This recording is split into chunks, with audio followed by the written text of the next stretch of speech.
How can we model the skills of how to motivate, how to give feedback, and how to delegate with our children? Number one, so that they get the skills from an early age, and so they don't have to study it or take courses or go to university to learn these three very simple, not simple, but very important skills of leadership. And number two, how about we as parents apply what, the biblical principle that says, the man without a vision shall perish. What about a family without a vision shall perish? And of course, to apply the leadership skills, the how to motivate, feedback, give feedback, and delegate within our family, we have to have a vision, we have to have some objectives, and we have to have some goals so that we can apply these principles within our family. For instance, what about a family that has as a vision to create a vision together?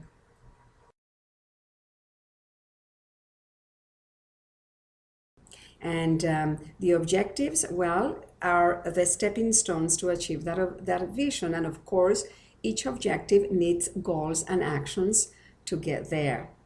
Now, a parent as a leader, what it will do is, number one, to motivate the children to achieve those goals and those objectives and that vision.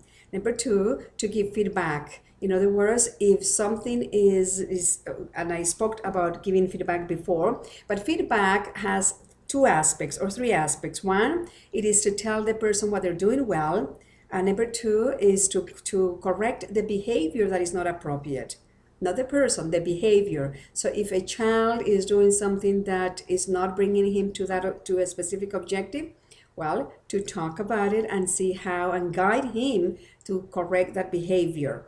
And also, number three, part of the feedback is to create synergy, to create dialogue, to create commitment from the child, with the child. So that's the feedback.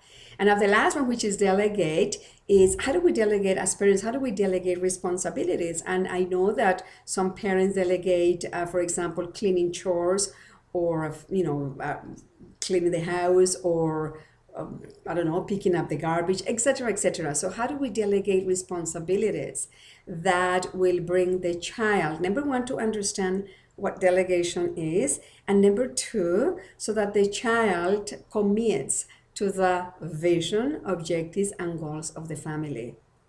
I think we can apply the same principles that organizations apply to achieve their vision.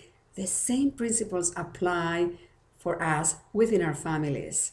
I always talked about a parent being the leader, and the first example of leadership that a child could receive is from their parents. Not that I did it, because I didn't have this awareness, but I am inspired to pass on this information so that even if just one parent uses this information, there is a chance that it will be multiplied.